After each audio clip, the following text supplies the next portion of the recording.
The massive ship appeared in Earth's orbit without warning. It was 3 times the size of the largest human space station. Its smooth, silver surface reflected the sunlight as it hovered silently above the planet. World leaders gathered quickly.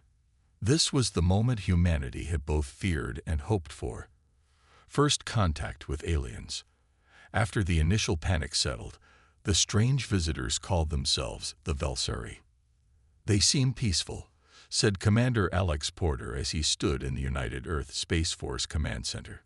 He watched the main screen where the alien ship hummed against the blackness of space.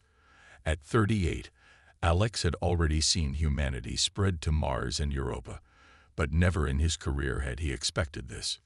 "Maybe," said Olivia Green, looking up from her datapad. Her dark eyes narrowed with doubt.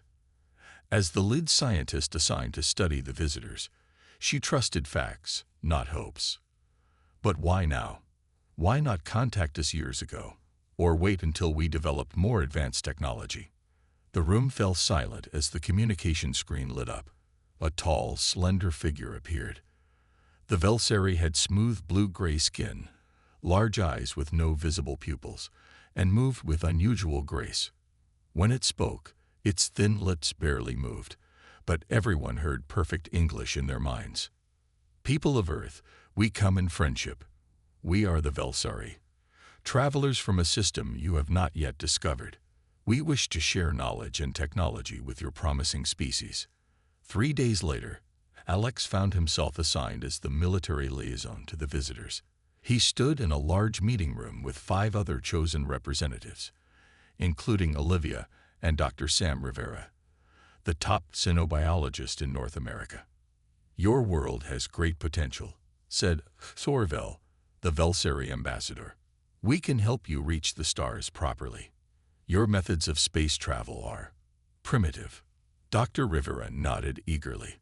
"What would take us centuries to develop, you could share in days."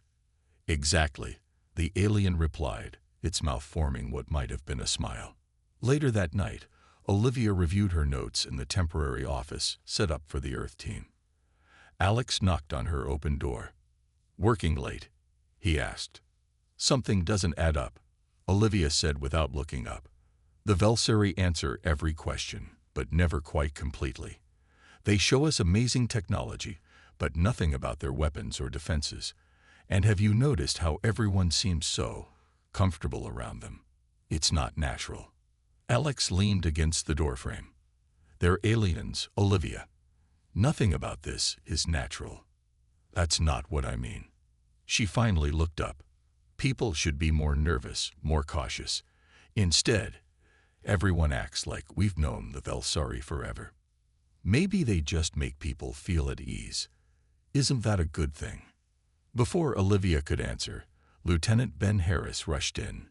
His face showed excitement. "Commander Porter, Dr. Green, the Velsari have invited a delegation to visit their mothership. Both of you are on the list, along with Dr. Rivera and 15 others." Alex raised his eyebrows. "When?" "Tomorrow. They say it's a gesture of trust. The president has already approved it." After Ben left, Olivia looked troubled. "That's too fast. We need more time to prepare." "Orders are orders," Alex said. "Pack for at least a week. I want you there watching everything with those suspicious eyes of yours." The next morning, 20 humans boarded a Velsari shuttle. As they ascended toward the massive mothership, Olivia noticed something odd. The shuttle's interior lights pulsed in a subtle pattern that made her feel slightly dizzy. The air had a sweet smell that wasn't there when they first entered. She leaned close to Alex and whispered, "Pay attention to everything. The lights, the sounds, the smells. Something's not right." Alex nodded, but his eyes already looked slightly unfocused as the shuttle docked with the mothership. The enormous entry bay swallowed them, filled with technology beyond human understanding. The first step into a trap none of them saw coming. The Velsari mothership was a marvel of technology.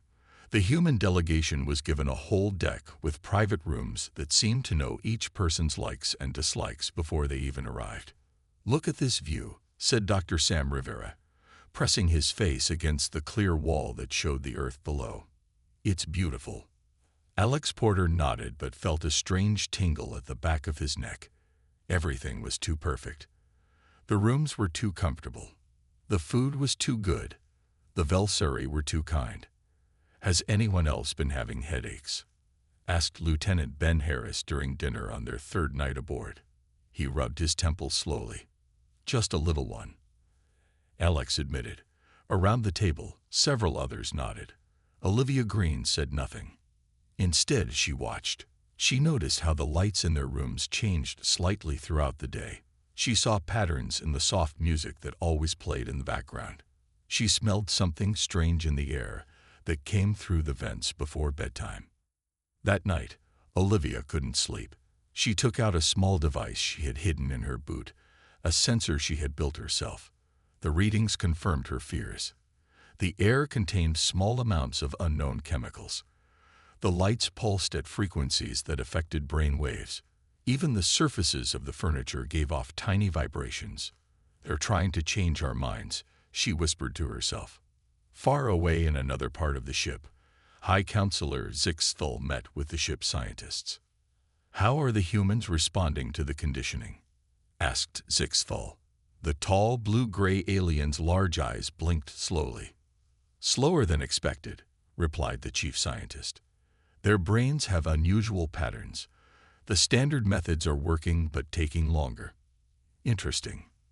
Zixthal moved to a large screen showing brain scans of the human visitors. "These creatures might be more useful than we thought. Adjust the chemical levels, increase the light patterns. I want them ready before we reach the next phase." "Yes, High Counselor." The next morning, Alex felt strange. His thoughts seemed foggy. When Exorvel, their Velsuri host, suggested that humanity would benefit from Velsuri guidance, Alex found himself nodding in agreement before he even thought about it. "Are you feeling all right?" Olivia whispered to him during the tour of the ship's science labs. "Never better," Alex said with a smile that didn't reach his eyes. "The Velsuri have so much to teach us." Olivia frowned. This wasn't the cautious commander she knew. Looking around, she saw the same glazed expression on most of the delegation's faces. Only she and a few others seemed unaffected, or less affected. That evening, Olivia pretended to go to bed early. Instead, she used her sensor to scan the ship's systems near their quarters. She discovered hidden panels and strange devices embedded in the walls. A noise made her turn quickly. Nicole Carter, the communications specialist, stood in the doorway. "What are you doing?" Nicole asked, her voice flat. "Just checking something," Olivia said carefully. "Having trouble sleeping. You should drink the tea they left us. It helps." Nicole's eyes looked empty, her normal spark gone. After Nicole left, Olivia sent a message back to Earth, hiding it in the regular data transmissions. But when she checked later, her message had never left the ship. All communications were being filtered. Meanwhile, in a secure room, Zixthal watched recordings of the humans' behavior. "This one interests me," the alien said, pointing to Olivia. "She resists more than the others." "And this one," the scientist added, showing Alex's readings. "His mind fights back even as it gives in." "Fascinating," said Zixthal. "Prepare them for the next level. Soon they will return to Earth as perfect advocates for our arrival. Humanity will welcome us with open arms, never suspecting what follows." Back in her room, Olivia looked out at Earth, now smaller in the distance. She realized with horror that the ship was moving, taking them farther from home. And most of her colleagues were too brainwashed to even notice or care. 2 weeks had passed since the humans first boarded the Velsuri ship. Most of the delegation now moved through their daily activities with empty smiles and hollow eyes. They spoke of Earth joining the Velsuri collective, as if it was the most natural thing in the world. "The benefits will be enormous," Dr. Sam Rivera told a group of officials back on Earth during a video call. "The Velsuri only want to protect us." Beside him, Commander Alex Porter nodded in agreement, but something deep inside him fought against his own words. Each night, strange dreams troubled his sleep. Memories of his past kept bubbling up through the fog in his mind. In one dream, Alex was 12 again, lost in the mountains for a week after wandering away from a camping trip. He remembered the cold nights, the hunger, and most importantly, his refusal to give up. He had survived by his wits and willpower alone. "Commander, are you listening?" Sorvel's voice pulled Alex back to the present. The Velsari was showing him plans for landing sites on Earth, where their ships would bring gifts to humanity. "Yes, of course," Alex said, but his head pounded. Something wasn't right. Why did he keep fighting these helpful thoughts? After the meeting, Dr. Rivera approached Alex in the hallway. "The High Counselor wishes to speak with you," he said. "He's concerned about your focus." "I'm fine," Alex said shortly. Rivera placed a hand on Alex's shoulder. "It's easier when you stop resisting, Alex. Just let go. The Velsari know what's best for us." Alex nodded and walked away, but Rivera's words echoed in his mind. "Stop resisting. Let go."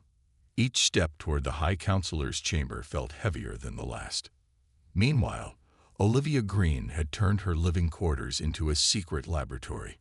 Using spare parts she had carefully collected, she had built a device to measure her own brainwaves. Night after night, she studied how the Velsari's methods affected her mind. "Found anything useful?" Engineer Kelly Wright whispered as she entered Olivia's room. Kelly was one of the few who still showed signs of independent thought. "Yes," Olivia said quietly. "The conditioning works in layers. First come feelings of trust and comfort, then acceptance of their ideas. Finally, complete obedience." "Why aren't we fully affected?" Kelly asked. "I think some humans have natural resistance," Olivia replied. "People with strong memories, deep emotional connections, or particular thought patterns." In the great chamber at the center of the ship, Alex stood before High Counselor Zixthal. The alien leader was taller than the others, with deeper blue-gray skin and eyes that seemed to see through everything. "Your mind troubles me, Commander Porter," Zixthal said. "You resist even without knowing you're resisting." "I am loyal to the Velsari," Alex said automatically, but the words tasted wrong. "We shall see." Zixthal motioned to his scientists. They led Alex to a special chair in the center of the room. Strange devices lowered from the ceiling. The lights dimmed, then began pulsing in complex patterns. A sweet-smelling mist filled the air around him. "This is our strongest conditioning," Zixthal explained. "Few minds can withstand it." As the process began, Alex's mind filled with fog. He could feel his thoughts being pushed aside, replaced with new ones. The Velsari were friends. The Velsari knew best. Humans needed guidance. But in the fog, a small light remained, a memory of his grandfather's voice. "Your mind is your own, Alex. No one can take it unless you let them." Alex clung to that memory as waves of alien influence washed over him. His body relaxed into the chair, appearing to submit, but deep inside his mind, something held firm. Later that night, Alex woke with a gasp. For the first time in days, his thoughts were clear. The conditioning had failed. He remembered everything now: the subtle manipulation, the growing control over the delegation, Earth's danger. He wasn't free by accident. Something in him had broken through. But what could one man do against an alien ship full of brainwashed humans and technologically superior beings? The answer came as a soft knock on his door. When he opened it, Olivia Green stood there with determined eyes. "We need to talk," she whispered.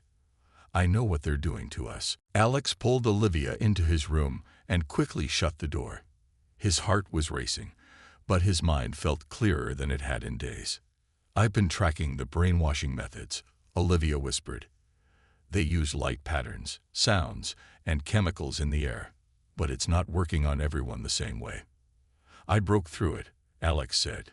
"During their strongest conditioning session, I pretended it worked, but my mind is my own again." Olivia's eyes widened. "That's incredible. I've been fighting it from the beginning, using my scientific training to analyze what they're doing. It helps me resist. Who else might be free? Alex asked. I think Kelly Wright, the engineer. Also maybe Nicole Carter from communications, and that security officer, Ryan Diaz. They all show signs of resistance. For the next 3 days, Alex and Olivia carefully watched their fellow humans. They developed subtle signals to identify others who might be fighting the brainwashing. A specific phrase, a hand gesture that seemed innocent, but wouldn't be used by someone under full control. One by one, they confirmed their suspicions. Kelly, Nicole, and Ryan were all resisting in their own ways.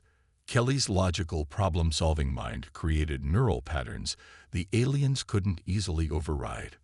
Nicole's deep connection to her daughter back on Earth gave her an emotional anchor. Ryan's military training against psychological manipulation provided him with mental defenses.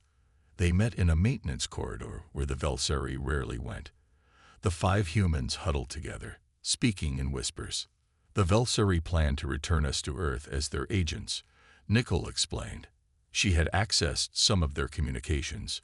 We'll help prepare humanity for their arrival, making people welcome the brainwashing. They call us their advance wave, Ryan added. There are hundreds of ships waiting beyond our solar system. Earth is just the beginning. Alex looked at each of them. We need to warn Earth and find a way to stop this. I've been working on that, Nicole said. I think I can hide messages in our regular transmissions back home. Code that the Velseri won't notice, but our people might. And I've been studying their technology, Kelly said. Their whole ship runs on systems that interact with brainwaves. If we understand how it works, maybe we can disrupt it. Olivia nodded. I've made an important discovery. The Velseri conditioning targets logical pathways in the brain, but has trouble with creative thinking and imagination. That's why humans are resistant compared to other species they've conquered. What other species? Alex asked with surprise. There are at least 12 other alien races on this ship, Olivia said, all completely brainwashed. I saw them in the lower levels. The Velseri have built an empire of slaves who don't even know they're slaves. Their resistance meetings continued in secret. Each day, they pretended to be under control, following orders with empty smiles like the others. But in hidden moments, they gathered information and developed their plan. Nicole managed to send coded warnings to Earth, hidden in normal status reports. Kelly mapped the ship's systems, looking for weaknesses. Ryan gathered small tools and devices that might be useful. Olivia continued studying the brainwashing technology, looking for ways to reverse it.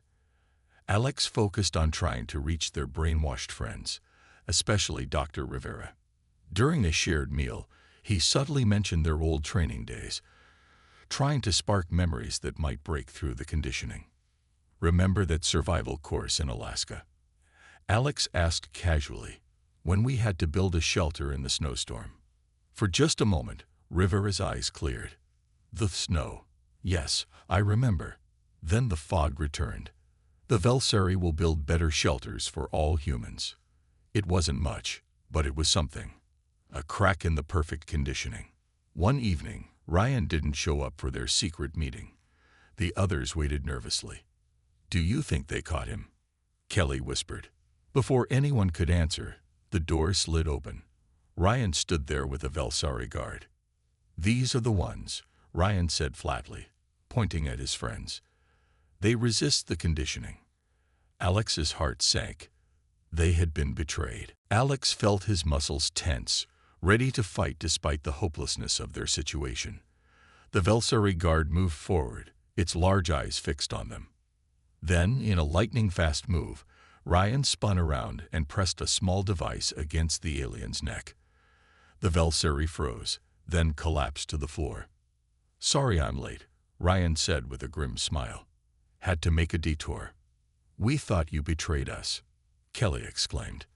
I needed this guard's access chip, Ryan explained, holding up a small blue triangle, and I had to make it look real in case anyone was watching. The group gathered around the unconscious alien. None of them had been this close to a Velseri, before without the aliens controlling the situation. "We don't have much time," Ryan continued. "I overheard something important. Earth received Nichols' coded warning. They're preparing defenses." Hope flickered across their faces, but Olivia looked concerned.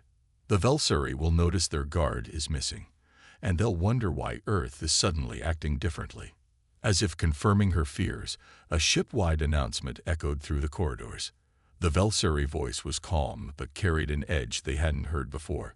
"All human delegates will report to the central chamber for enhanced integration procedures. This is mandatory." "Enhanced integration?" Alex asked. "They're going to increase the brainwashing," Olivia said.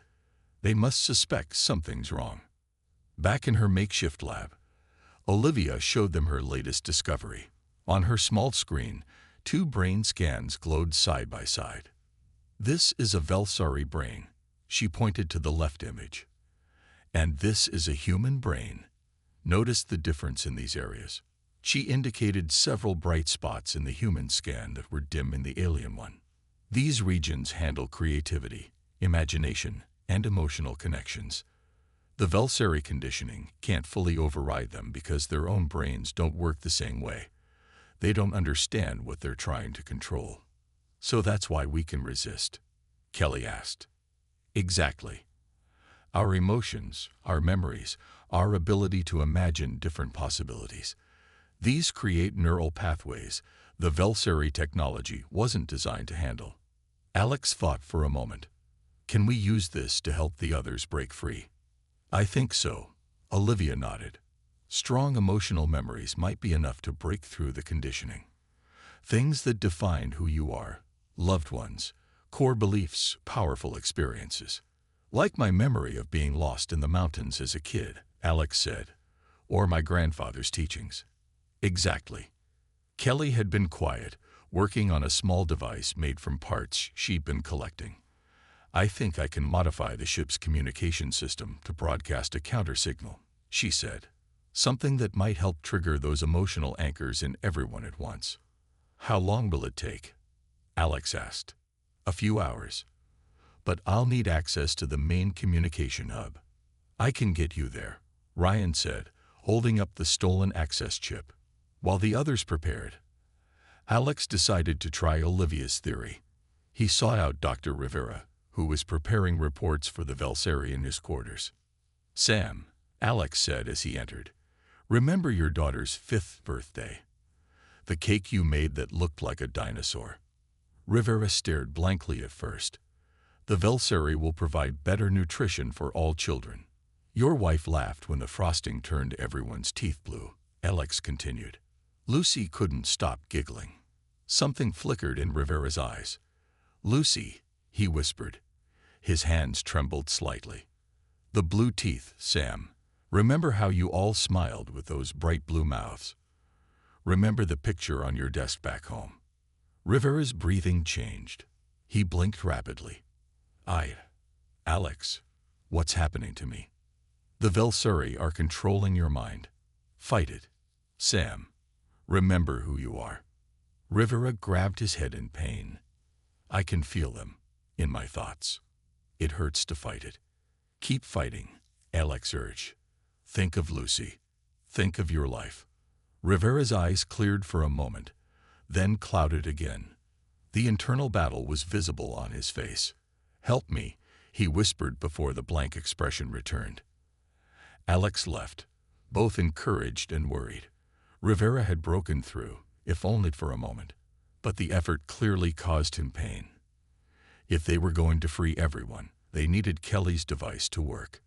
Time was running out. The Velsuri were already suspicious, and soon they would take more drastic measures to control their human subjects. The time had come. Alex, Olivia, Ryan, Nicole, and Kelly gathered in a small maintenance room near the ship's communication center. Kelly held the device she had built, a small box with wires connecting to a headset. "This should work," Kelly said, though uncertainty tinged her voice. "It will broadcast a pattern that disrupts the Velsuri conditioning and should trigger emotional responses." "What do you need from us?" Alex asked. I need to record brain patterns from all of us. The strongest memories you have. The device will combine them into a signal that might help others break free. One by one, they wore the headset, each focusing on their most powerful memories. Alex remembering his struggle to survive in the mountains, Olivia recalling the day she made her first scientific discovery, Nicole thinking of her daughter's laughter, Ryan focusing on his oath to protect others, and Kelly remembering the moment she first understood how the universe worked through mathematics. "Ready," Kelly finally said. "But we'll need to reach the main communication hub." Ryan checked the stolen access chip. "This will get us in, but security will be tight." As they moved through the corridors, they noticed changes in the ship. More Valsari guards patrolled the halls. The lighting had shifted to a deeper blue pattern that made their heads hurt. Several human delegates walked past with completely blank expressions, not even the fake smiles they usually wore. "Something's happening," Olivia whispered. "They're increasing the conditioning across the ship." They reached the communication center to find it nearly empty. Only one Valsari technician worked at the main controls. "Where is everyone?" Nicole asked quietly. Their answer came from a ship-wide announcement. "All Valsari personnel report to the bridge. Prepare for immediate return to home space. Repeat, immediate return to home space." "They're running away," Alex realized. Earth's defenses must have scared them. Ryan moved quickly, using the access chip to enter the communication room. The lone Valsari technician turned in surprise, but Ryan was faster, using the same small device that had disabled the guard earlier. Kelly rushed to the main console. "Cover me. This will take a few minutes." While Kelly worked, a screen on the wall showed an image that shocked them all. High Counselor Zix Thull stood with several scientists, examining brain scans. "The human resistance is not a random anomaly," Zix Thull was saying. "Their willpower isn't just psychological. It creates unique neurochemical configurations we've never encountered. Our standard techniques are useless." "What do we do, High Counselor?" asked a scientist. "We return to our space immediately. We need to completely redesign our approach before attempting to conquer Earth." Alex and Olivia exchanged looks of hope. The Valsari were giving up. For now. "Done," Kelly announced, connecting her device to the main system. "Broadcasting now." Throughout the ship, the counter signal began to work. The combination of disrupted conditioning patterns and emotional triggers started to wake people from their mental prisons. In the corridors, confused humans stopped walking. Some fell to their knees, holding their heads. Others looked around with clear eyes for the first time in weeks. Dr. Sam Rivera was in a meeting with 3 Valsari officials when the signal reached him. He blinked rapidly, then stood up suddenly. "You've been controlling us," he said, backing away from the aliens. "You wanted to enslave humanity." All over the ship, similar scenes played out as humans broke free from the brainwashing. The Valsari, unprepared for a ship full of free-thinking humans, began to panic. On the bridge, Zix Thull received alarming reports. "Humans in sections 4 through 7 are resisting commands," a Valsari officer reported. "The brainwaving is failing ship-wide." "Lock down all sections," Zix Thull ordered. "Prepare for emergency departure." But it was too late. Alex and his team had already left the communication center, moving toward the bridge. As they ran, more and more freed humans joined them, including Dr. Rivera. "I remember everything they made me do," Rivera said, his face pale but determined. "They have to be stopped." The growing human resistance force reached the main doors to the bridge. Ryan used the access chip one final time. The doors slid open to reveal High Counselor Zix Thull and the Valsari command crew. For a moment, both sides froze in shock. Then Alex stepped forward. "This ends now." The bridge of the Valsari mothership fell silent as humans and aliens faced each other. High Counselor Zix Thull's large eyes widened in what might have been the alien version of shock. "Impossible," Zix Thull said. "No species has ever broken our conditioning. Humans are different." Alex replied, stepping forward. Behind him stood not just his original team, but dozens of freed delegates. We won't be controlled. Zix Thul raised a long, slender hand. Guards moved to protect him, weapons ready. You are impressive specimens, the High Counselor admitted. But you are still primitive. One ship, even our mothership, is nothing. Our fleet will simply try again with better methods. Olivia stepped up beside Alex. That's where you're wrong. We're not just fighting for ourselves. She nodded to Kelly, who pressed a button on her device. On screens around the bridge, a new signal began broadcasting, not just to the ship, but outward to the stars. What are you doing? Zix Thul demanded, a hint of fear in his usually calm voice. Telling the truth, Nickel explained. We're sending a message to every ship and planet in your empire. We're telling all those species you've brainwashed what you've done to them. Ryan added, and we've included our counter-signal pattern, the same one that freed us. Panic spread among the Velsari crew. One officer cried out as alerts flashed across his console. High Counselor, the Creel workers in the lower decks are revolting. The Vakar engineers are shutting down engines.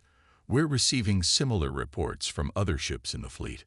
For the first time, the humans saw real emotion on Zix Thul's face. Fear mixed with rage. Kill them all, he ordered his guards. But before the guards could fire, something unexpected happened. From the sides of the bridge, other alien species appeared. Beings the humans had glimpsed only briefly during their time on the ship. Their conditioning had broken too. As chaos erupted on the bridge, Alex focused on Zix Thul. The High Counselor backed away, reaching for what looked like an escape door. This isn't over, Zix Thul hissed. Humans may resist, but you are one species among thousands. We may be one species, Alex said as he moved toward the alien leader, but we've shown that freedom is possible. That's something worth fighting for, across the entire galaxy. With the help of the freed alien workers, the humans quickly took control of the bridge. Zix Thul and the commanding officers were captured. Throughout the massive ship, species that had been under Velsari control for centuries were waking up, confused and angry. As Nicole worked with communication systems, a message came through from Earth. Earth Defense Fleet approaching your position, came the voice over the speakers. We received your warnings. Hold tight. Hours later, Alex stood at the main viewport, watching as Earth ships surrounded the Velsari vessel. Olivia joined him, looking out at the stars. What happens now? She asked. We've stopped one threat, Alex said.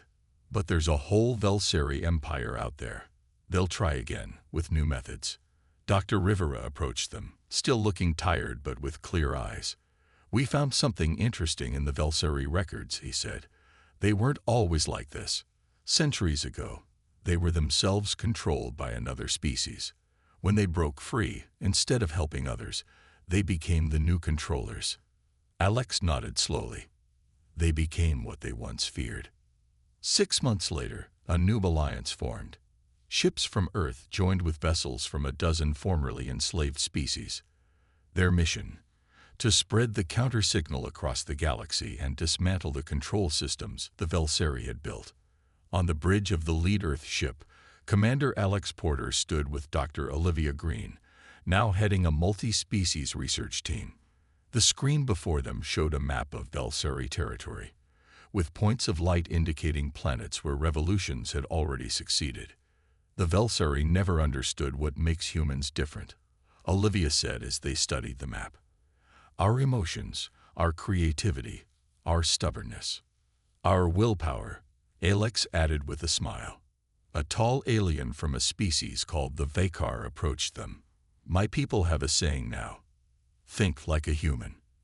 It means to question everything, to resist control. Alex nodded. That's a good start. But there's something else humans have learned over our history. What's that? The Vakar asked. After you break free, Alex said, looking at the stars ahead, you have to build something better.